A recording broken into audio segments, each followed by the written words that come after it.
I'd like to welcome our guest today, Zsuzsa Csisztu.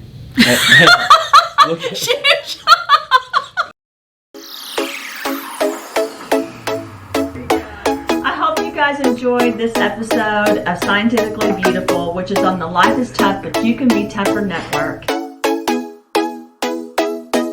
She's led the country of Hungary in numerous ways, not just in professional sports, but also as a journalist, also as a spokesperson for other women and other athletes. So we're going to talk about how, even though to the world she's this beautiful, amazing woman, it has been tough to go through the things that she's gone through.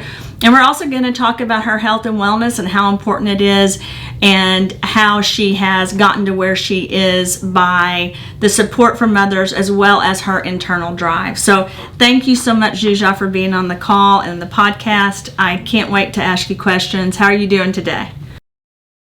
Rahm, it's really an honor to join you on this podcast. And actually, it's been so nice that all the things that you have been telling. Oh, wow, I'm really honored. It's fantastic to talk to you. And, it's been a couple of years that we know each other. And I'm really, really, really grateful that we had a chance to meet, because I think it's so important when you actually have the feeling that you find a soulmate, someone who has got the same sort of drive to things and the same, priorities to be a mother, and in the same time, someone who loves her profession. Met you a couple of years ago, actually more than a couple of years ago, but I think I met you in Hungary. But then I started thinking, and maybe it was Austria, because I met your husband as well, who's a doctor, and I was working in the field of health and nutrition. He was as well. He's a famous doctor in your country and in Europe and Eastern Europe. And I will have the opportunity, hopefully, to be able to do a podcast with him as well. But I was amazed when I met you. And then you probably don't know this, but people shared with me magazines that had you on the cover of them. You did not share that with me. I had no idea. So I want to start with this. I wish, when I met you, I just liked you instantly. And I thought you were his wife. And so I just was impressed at how you held yourself, how you presented yourself, the way that you acted and treated others. I would never have known you were famous or had been a child athlete and had all that attention. Honestly, I would never have known. You just did not act like you had any... I think you didn't act arrogant at all. You just acted confident, which I really respected about you. So I want to start and give the audience the ability, before we get into even more of the podcast, to know a little bit about you. We are going to talk about you as a wife and a mother, but I'd like for you to go back and share with us your childhood and who you are and what you did. And then, of course, if you want to share things about how hard it was, that's something we would love to hear too. But I'll be asking those questions anyway. So if you could just start with really telling us about yourself. I know everyone's going to be extremely interested. The path to my life is gymnastics and high profile sport. When I was 5, that's basically when I started gymnastics. And it was basically a way that I wanted to do gymnastics. I was very energetic, very flexible. My mother was a ballet dancer. She also did some gymnastics, but I would say there was no other choice for my parents but to take me to gymnastics, because I was doing all these flips around and I was almost like dangerous, for my kindergarten mates. So they said, okay, it's better if we put her into the gymnastics, the gym, and then she can do whatever she like. So basically, I really felt that this was my environment, the place where I should be. And of course, gymnastics, we know all that, and especially American gymnasts are so famous. Simone Biles, she is now the current #1 star in gymnastics. I really wonder how she's going to accomplish even higher goals in the Tokyo Olympics. But in my time, Eastern Europe and Hungary was also in the top 10, the top 6 of the world. So I think it was a good school. It was a very good environment to be in, good coaches. But, when you really started realizing that this is something more than everyday play, that we can play around and we can do some flip-flops and, just cartwheels. It was about the age of 14, 15, when the junior membership of the national team become reality. And then by this time we were, I would say, practicing 2 times 3 to 4 hours a day, almost 7-8 hours per day, 6 days a week. Wow. How old were you? How old were you, Zsuzsa? I was 14, 15, something like that. So I just finishing elementary school, starting high school, basically. And you know what, you really had to decide when it was getting really tough, what is the next step, to give up or to keep going and to move forward to my goal, which would be, of course, participating in an Olympic Games. And I also have to tell you, because our listeners might not be aware of that, I would say, era back in the 80s when I was doing gymnastics, in a politically socialist country. There was a big, division between the two worlds, the Western world and the Eastern world.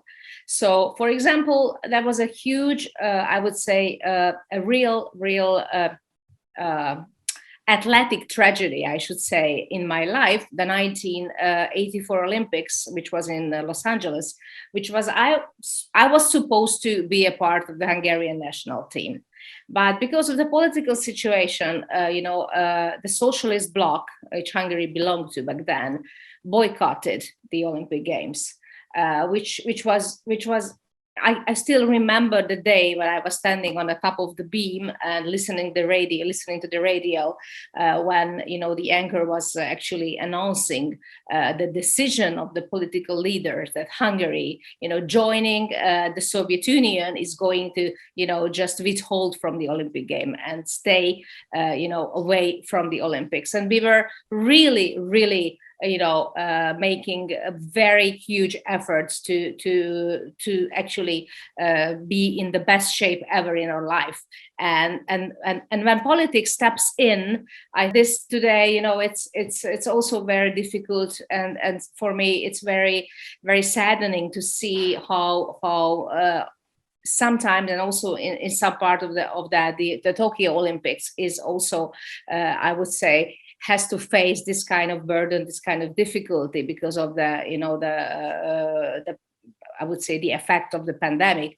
I really hope that this Olympic Games, even though it's going to be now without spectators, this is going to be actually, I would say in a bubble without any spectator, but I still would believe that at least for the sake of the athletes, it would be an Olympic Games that at least goes through, because I can really remember what a real tragedy it feels for an athlete when an outside reason, people making decisions, behind your back and above you can really affect your life. So this was one of the toughest point of my life, but I kept on doing gymnastics. And of course, I went to high school, and my parents were fantastic people, helped me to come over on this sort of really difficult period. So I had, my high school graduation, and then I was really hoping to be a part of the national team for the Seoul Olympic Games in 1988, which I actually made to be a part of the Hungarian national team. Besides that, I also participated in World Championships in Rotterdam, European Championships, which I finished in the first 6 and 7. So the top 10, always the top 8, the top 6 from Hungary, and also internationally. But the Olympic Games, this is the goal of a professional athlete. This is something that you really want to be a part of. So especially with that sort of disappointment from 4 years before, of course, it was the greatest dream to be there in Seoul. And I made it, and I finished in the 8th place in the Seoul Olympic Games, which was a fantastic experience. And after all these difficult years, I think it was not just for me, of course, but for the whole athletic world. It was probably the first, I would say, real relief after two boycotted Olympic Games, because Los Angeles was the second one. 4 years even before that in Moscow, the Western world, withheld, and then they didn't participate. So I would say it was real, finally, the time, when a melting pot came together, and you could feel that kind of real special atmosphere of the Olympic Games, which is not a world championships, which is not, I would say, a big world event, but an Olympic Games, when you can meet some other athletes, when you can cheer for some others, when you can really feel that that's a huge international, global event of the sporting world. Of course, many things has changed, unfortunately, since. So I would say, the business viewpoints, and of course the finances and many aspects of sport has been changing a lot. And I'm not even saying that this is a very nice way how sport is evolving in this kind of under this kind of circumstances. So, but you have to understand, of course, that this is, I would say, one of the biggest area of the whole entertainment business worldwide. Sport is probably one of the biggest business of the whole entertainment world.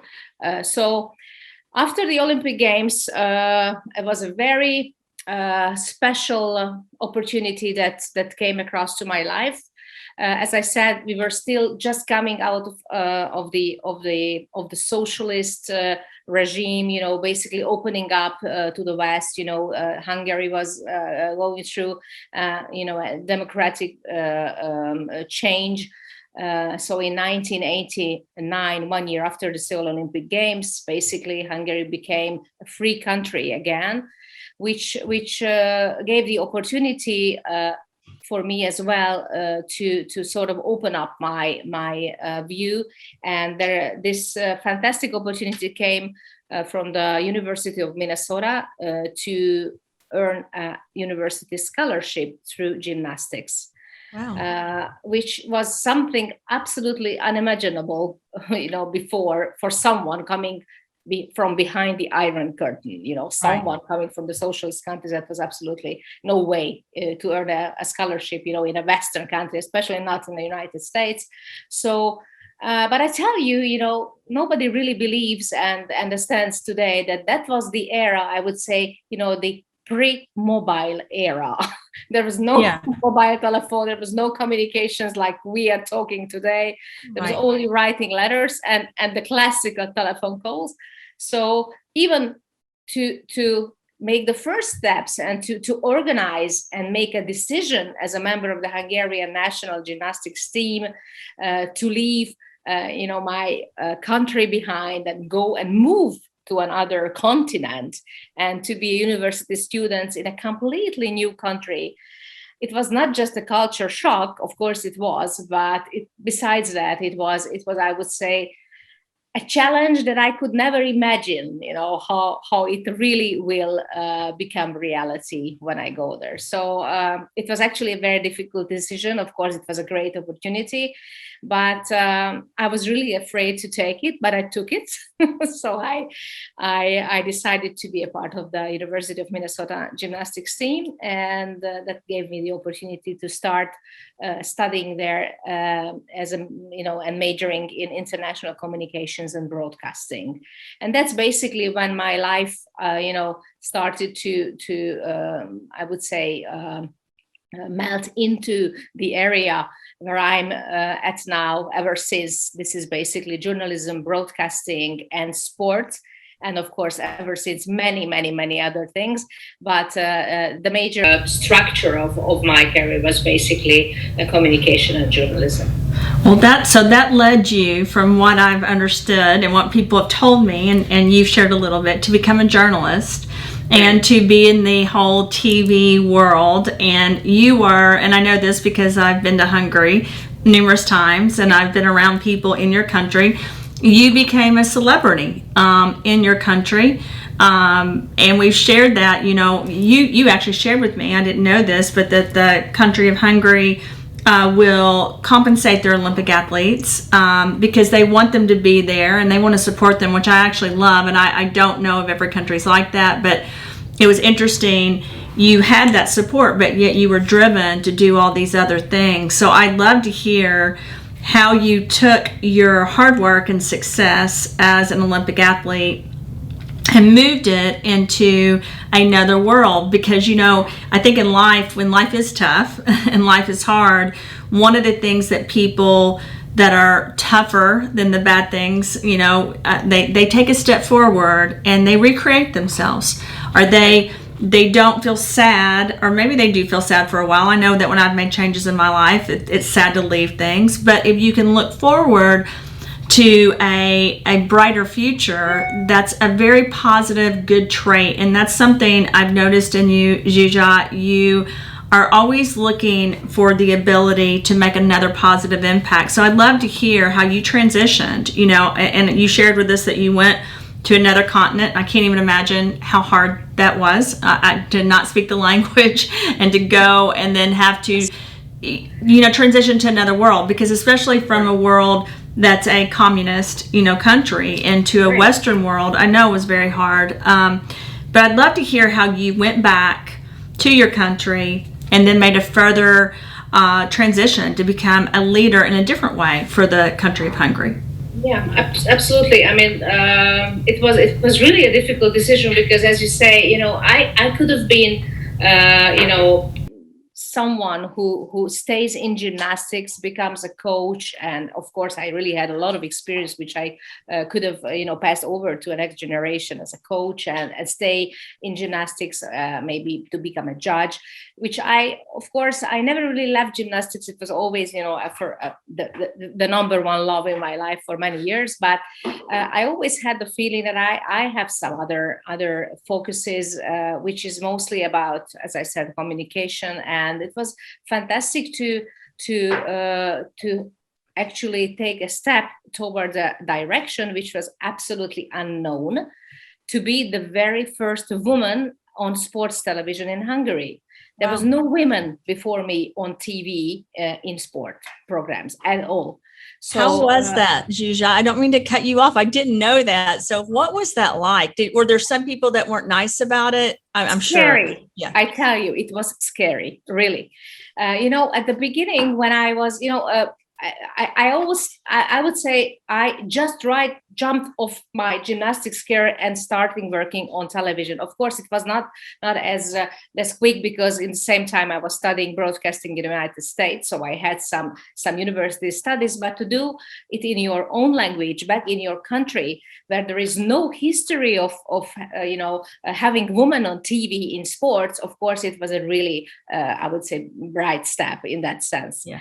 And at the beginning, until I was just co-commentating on gymnastics, maybe doing some rhythmic gymnastics, doing some figure skating, some artistic sports, I think the audience would say, okay, I mean, we can accept her in these fields because, I mean, she's coming from, Olympic gymnastics. They knew me as an Olympic athlete, of course. So I had some background which helped me to start the job. But on the first days when I started anchoring sports news about other sports, especially when I started talking about football, telling football results, people were saying, oh my God, I mean, what is she thinking about herself? I mean, who is she? How dare she? How can? I mean, this is outrageous that she's talking about football and basketball and tennis. I mean, a woman would be never credible. I mean, a woman's voice, come on. So those things were the real obstacles, the absolutely, I would say, it was such a demanding daily work to try to make people believe that a woman can be credible in a field of sports, no matter what sport we are talking about, especially with 20 years of competitive, sport behind her. So stereotypes, all kinds of it's just the way how they looked at you sometimes standing next to a football field. You felt like you should get out of there. So so I tell you, I had a lot of nights, cried over, and it was very difficult at the very beginning. I would say in that sense, I was a pioneer to stay on the field and not to quit.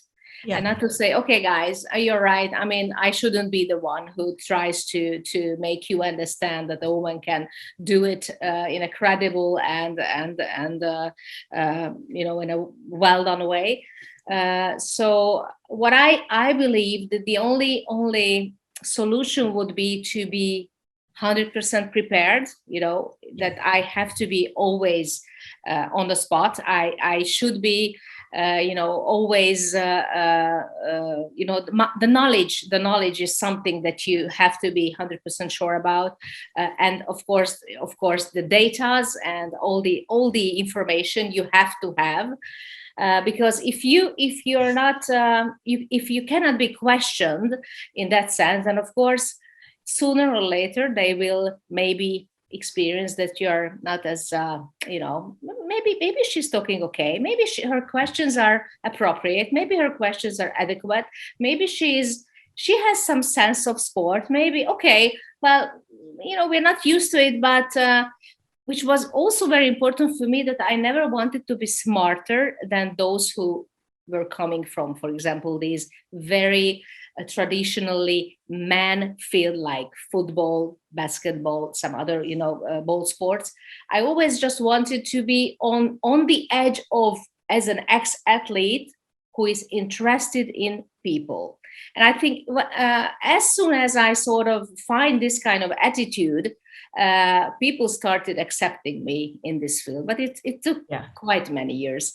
And as I said, I started working on the Hungarian National TV's sports department in 1992 on the Barcelona Olympic Games. Actually, this was my first job, which was quite big to do as a co-commentator in gymnastics. And then in 1998, so 6 years later, I was basically the prime anchor of the Football World Cup in France.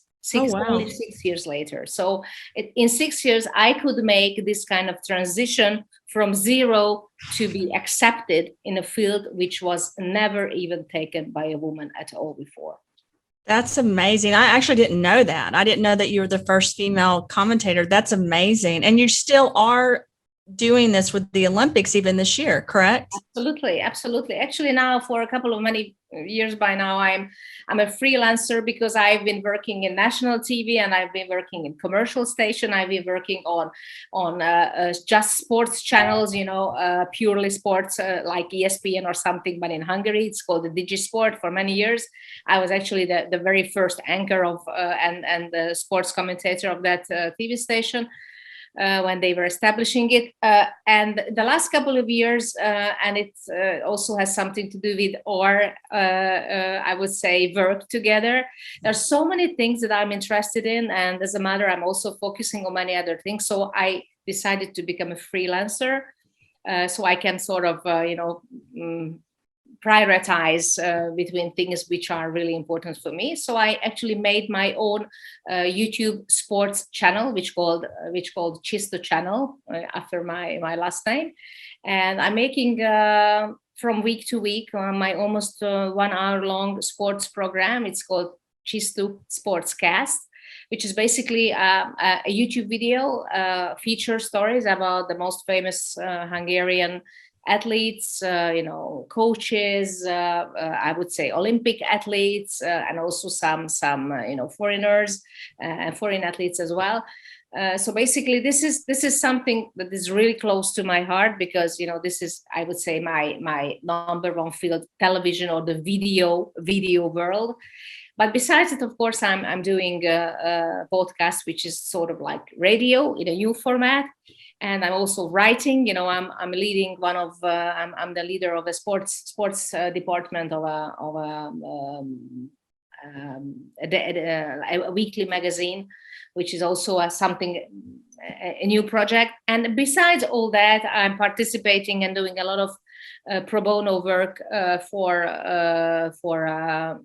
all kinds of NGO activities, mostly, helping people in less fortunate situation. For example, the transplanted athletes are really close to my heart, and I've been their mentor and also helping them for more than a decade by now.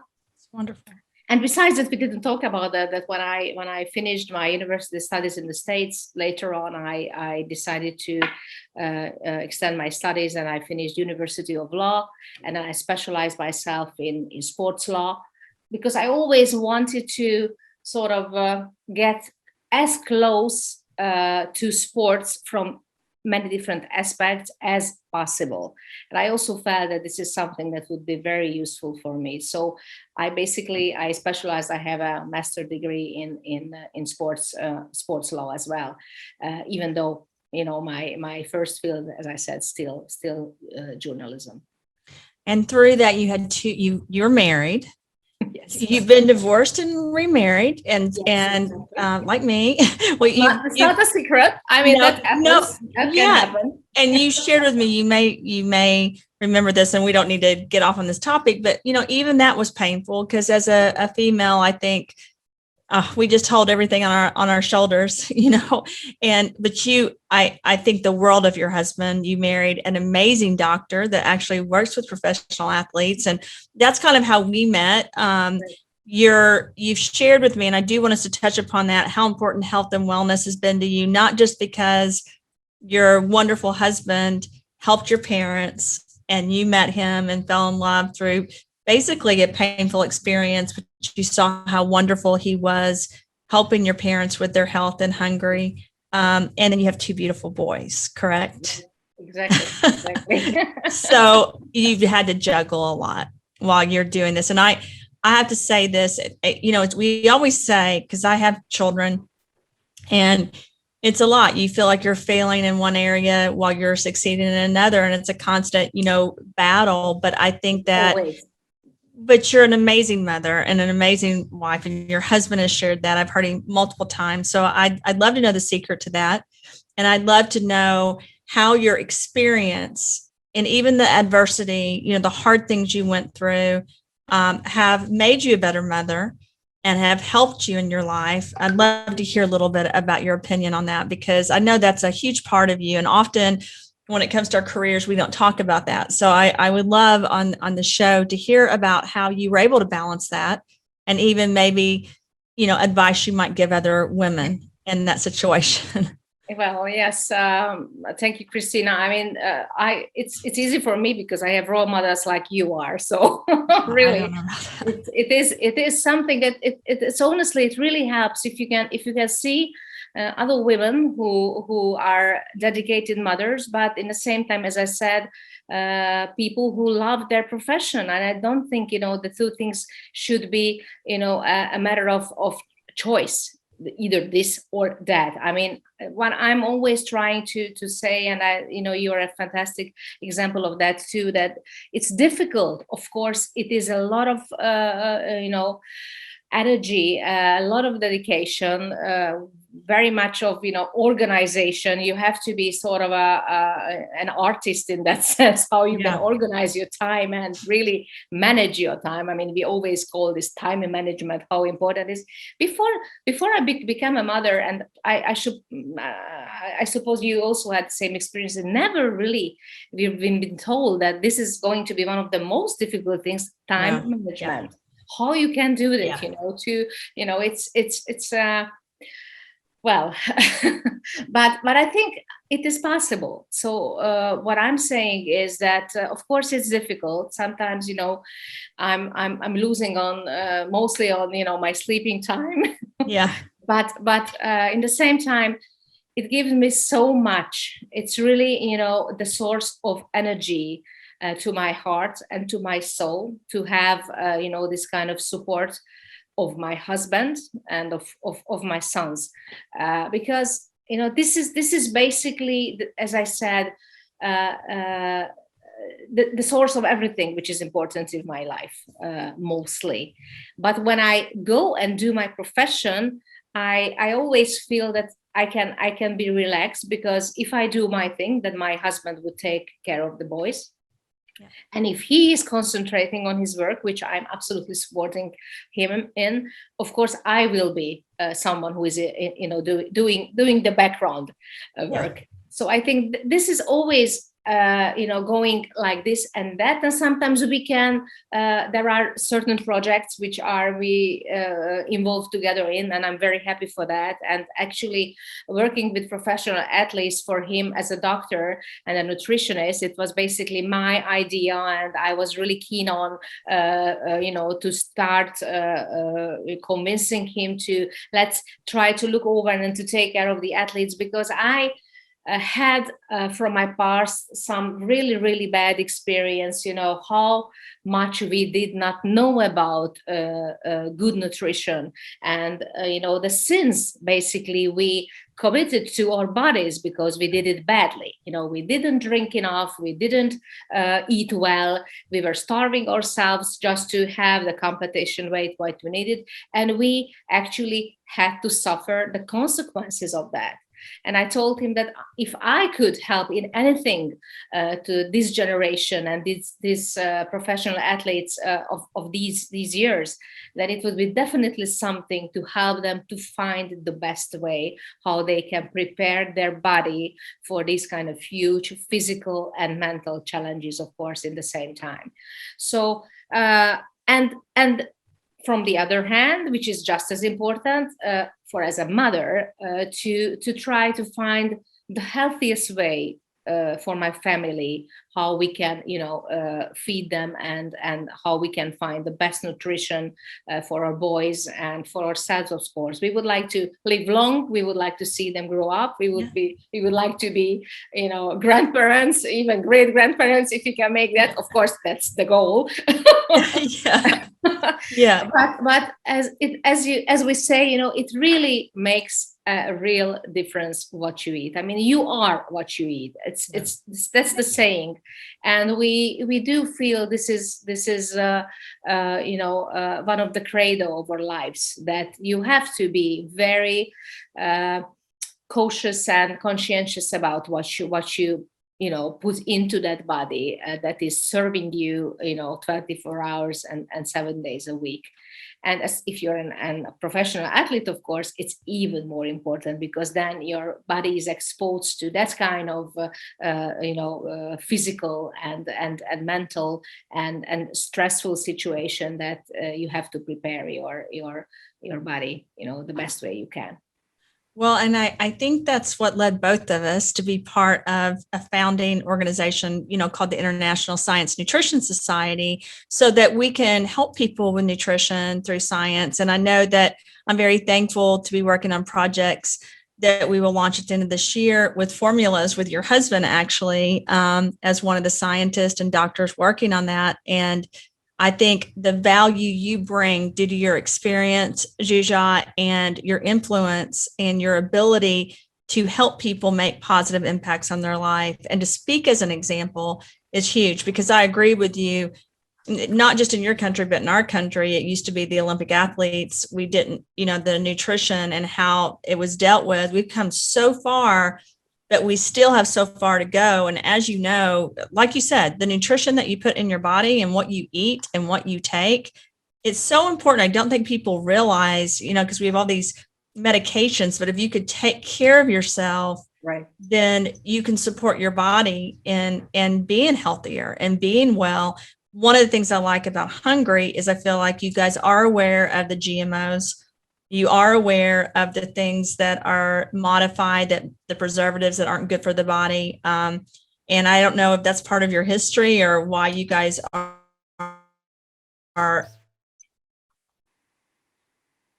definitely, in my opinion, a spokesperson for that and an individual because of his background, not just in medicine, but functional medicine, and dealing with how to make our machines, our bodies even better so that they can perform in a way, and so that we don't hurt them. because you as an athlete, you shared with me that some of the things you did caused effects on your body later because you were this professional athlete. There's wear and tear on your body through that. Absolutely.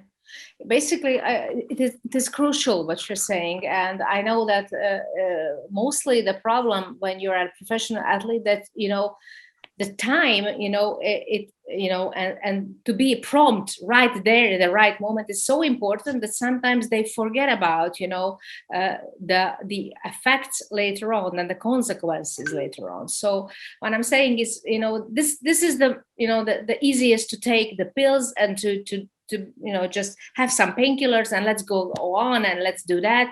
And nobody really takes care of that athlete's long-term consequences, what is going to be afterwards, how they're gonna live their life afterwards, what is gonna happen to their body, not just as an athlete but as a person.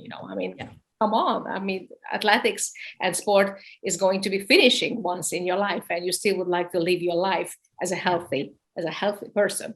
Of course, if you destroy this machine, then it's going to be a little bit more difficult.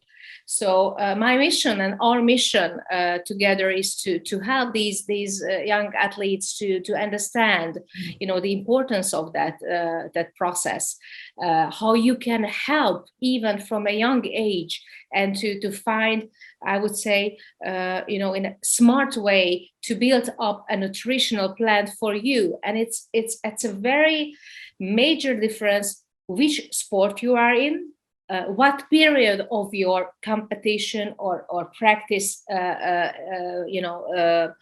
you are in, because it always requires a different kind of nutrition.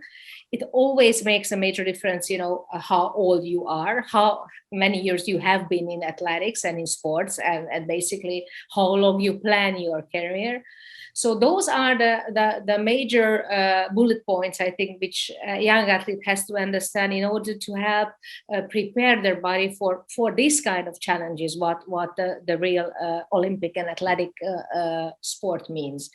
And I'm so happy that my husband helps these youngsters, and of course not just athletes, because he has a lot of patience, from the everyday life, to make them understand that today what I would like to emphasize is that, like in everything, and especially with the online sphere which is around in our life, there is such a huge noise in nutrition. It's so difficult to find the good path unless you have scientists like you are, like my husband, and people who are working with that kind of dedication to help others. So our major goal is, and our mission is to do it from this kind of attitude that we would like to help.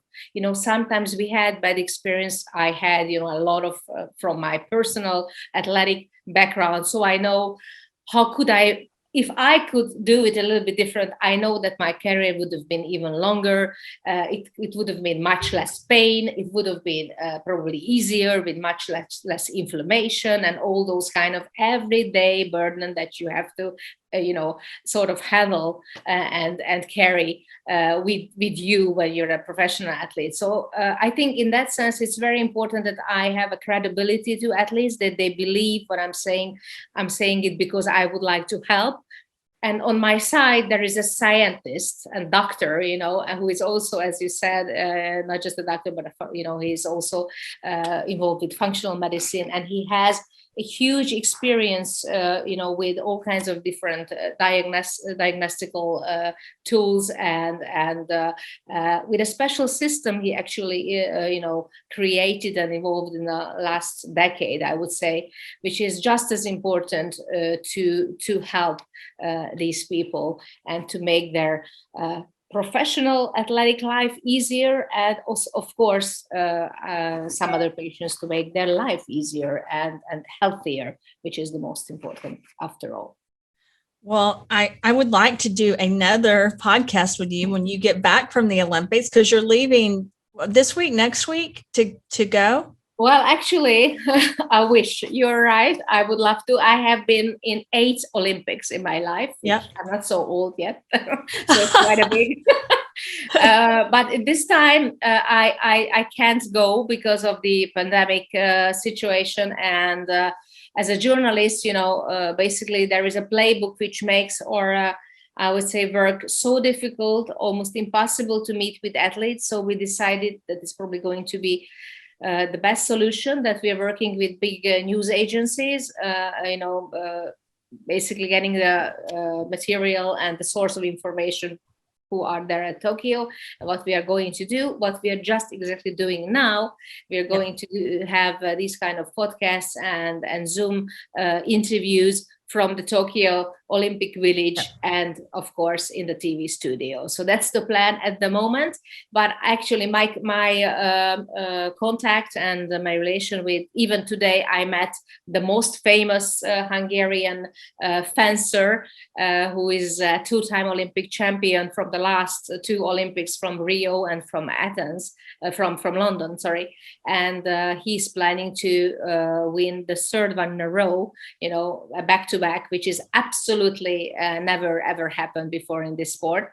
And he's a fantastic Hungarian fencer. So I would say my relation to the Olympic athletes is a very lively. It's in a daily basis. I really follow their plan about the Tokyo Olympics, and I think it's going to be very exciting. And all I can wish to them, I hope they can come out very well from this very difficult situation, to have the whole Olympic Games in a bubble without spectators.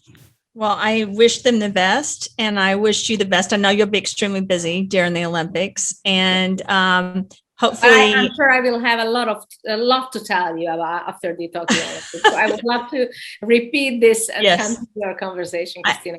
I feel like I got to this much of the interview about you, and I want to get to so much more, but we will get to that at a later time. And I just want to thank you, Zsuzsa, for how hard you've worked. You're a very strong, admirable woman, and I'm thankful to call you a friend. I love the opportunity that we have to help people with nutrition and science. And I know it's been a hard life for you, but you've done a phenomenal job. So thank you so much. And thank you, Christina. To hear it from you, I mean, it's a real honor, really. Well, thank you. I always miss you. I can't wait till I get to see you soon. And I'm glad that the world's opening up a little bit so we can get back together soon. And I really enjoyed talking to Zsuzsa. Science is beautiful, and we in this podcast, Scientifically Beautiful, get to follow people and talk to people that really have made a difference on the science side as well as the just world side. And as you can see with Zsuzsa, she has used science to be a better athlete, to be a better mother, to be a better wife, and to be a better journalist, because it's so important to her as far as health and nutrition. And as she shared with you, she's also made it a mission to help other athletes so that they can have better bodies and have a better life. Thanks so much. I hope everyone has a great evening.